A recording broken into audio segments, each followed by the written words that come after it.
사사기. 기억해봅시다. 여호수아는 이스라엘 지파들을 약속의 땅으로 인도한 후 율법의 명령에 순종함으로 하나님과의 언약에 신실할 것을 요구했습니다. 그러면 열방의 하나님이 어떤 분이신지 보여줄 수 있기 때문이죠. 그러나 사사기는 여호수아 사후 완전히 실패한 이스라엘에 대한 이야기입니다. 이 책의 이름은 당시 이스라엘의 지도자의 유형에서 유래합니다. 그들에게 왕이 있기 전 사사들이 각 지파를 다스리고 있었는데 이들은 법정의 재판관이 아니라 지역의 정치, 군사적 지도자, 즉 부족장에 가까웠죠. 그리고 경고합니다만 사사기는 매우 충격적이고 폭력적인 책입니다. 이스라엘의 도덕적 타락과 나쁜 리더십, 그리고 이들이 어떻게 가나안 족속과 다를 바 없게 되었는지 알려주죠. 하지만 이 슬픈 이야기는 미래에 희망을 주려는 것이기도 한데요. 책의 구성에서 이를 엿볼 수 있습니다. 긴 서두에서는 이스라엘이 실패한 이유가 남은 가나안 족속을 다 내쫓지 않았기 때문임을 소개합니다.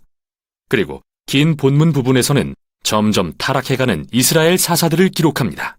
시간이 흐르면서 이들이 어떻게 매우 좋음에서 좋음, 나쁨, 그리고 아주 나빠지는지 보여줍니다.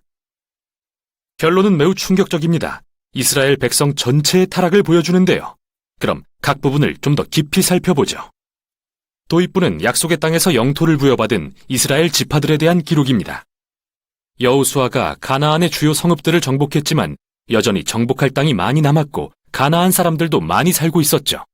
1장에는 이스라엘이 약속의 땅에서 쫓아내지 못한 가나안 족속과 성읍이 길게 나열되는데요. 기억하십시오. 가나안 족속을 쫓아낸 것은 도덕적 타락과 우상에게 자녀를 제물로 바치던 관습을 피하기 위해서였습니다. 하나님은 이스라엘을 거룩한 백성으로 부르셨지만 그렇게 되지 않았죠.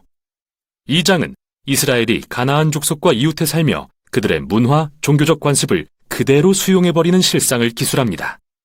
여기서 잠시 이야기가 멈추고 2장의 대부분에서 저자는 앞으로 일어날 모든 사건에 대한 개요를 보여줍니다. 이스라엘 역사에서 이 시기는 하얀 곡선을 그리며 더 나빠지기를 반복하죠. 이스라엘은 가나안 족속처럼 되어 하나님을 거역하고 죄를 범하고 하나님은 그들이 가나안 족속에게 정복과 압제를 당하도록 내버려 두십니다. 결국 이스라엘이 자신들의 잘못을 깨닫고 회개하면 하나님은 이스라엘을 구원할 사사를 세워 적을 물리치고 평화의 시대가 오게 해주십니다. 그러나 결국 이스라엘은 또다시 죄를 짓고 처음부터 다시 반복합니다. 이 악순환은 문학적인 구성이자 다음 부분으로 이어지는 흐름인데요. 앞으로 등장할 6명의 주요 사사들에게서 반복되는 현상이죠. 첫 3명의 사사는 온니엘, 에훗, 드보라인데 이들의 이야기는 서사적인 모험담이면서 피비린내가 진동합니다. 사사 자신 또는 그들의 조력자들이 적들을 물리치고 이스라엘 백성을 구해냅니다. 다음 세 사사들의 이야기는 더 깁니다. 이들의 성격적 결함에 초점을 맞추며 그 정도가 점점 심해지는 걸 보여주죠. 기드온은 시작이 꽤 좋았습니다. 겁쟁이였지만 마침내 하나님이 그를 통해 이스라엘을 구하실 수 있다는 것을 신뢰하게 되죠. 그래서 거대한 미디안 군대를 횃불과 항아리를 든 단 300명의 용사로 무찌릅니다. 그러나 성질이 고약했던 기드온은 전투에서 자신을 안 도왔다는 이유로 많은 동족 이스라엘 사람들을 죽입니다. 이때부터 모든 게 추락하기 시작합니다. 그는 전투에서 취한 금으로 우상을 만들었는데 그가 죽고 나자 온 이스라엘이 그 우상을 숭배하며 다시 악순환이 시작되죠. 다음은 입다라는 사사입니다. 그는 산에 사는 폭력배 같은 사람인데 이스라엘의 상황이 심각해지자 장로들이 그에게 가서 도와달라고 구걸합니다.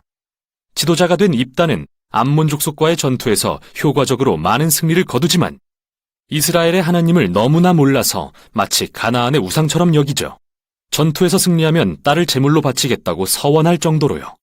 이 비극적인 이야기는 이스라엘이 얼마나 타락했는지 보여주는데요.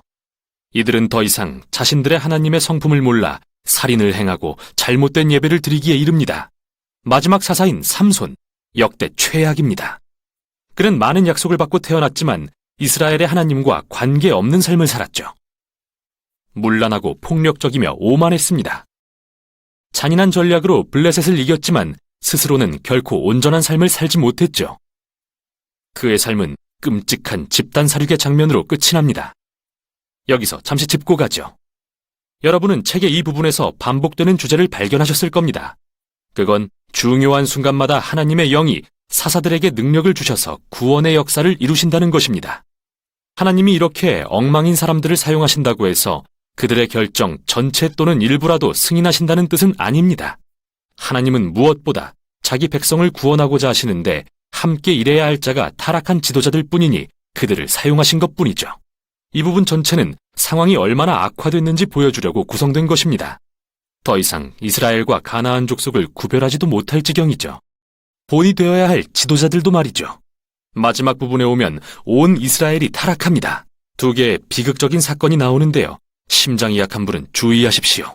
두 사건은 사사기 마지막에 4번 반복되는 이 핵심 구절에 따라 구성됩니다. 그때 이스라엘의 왕이 없으므로 사람이 각기 자기의 소견에 옳은 대로 행하였더라. 첫 번째 사건은 미가라는 이스라엘 사람에 대해서입니다. 그는 개인 소유의 우상신전을 세웠는데 단지파가 보낸 사설부대가 신전을 약탈하고 그의 모든 소유를 훔칩니다. 그리고 평화로운 도시인 라이스를 불태워 모든 거주민을 살해하죠. 정말 끔찍한 이야기입니다. 이스라엘이 하나님을 망각하자 힘이 곧 정의가 되고 마는데요. 마지막 사건은 훨씬 더 심각합니다. 성범죄와 폭력으로 점철된 이 충격적인 이야기는 이스라엘 최초의 내전으로 이어집니다.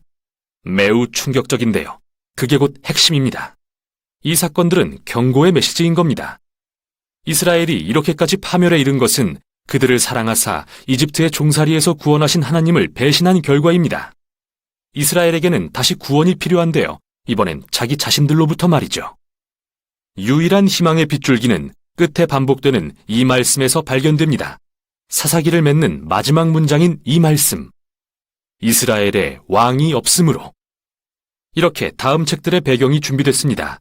앞으로 룻기에는 다윗 왕 가족의 족보, 사무엘상에는 이스라엘 왕권의 기원이 기록됩니다.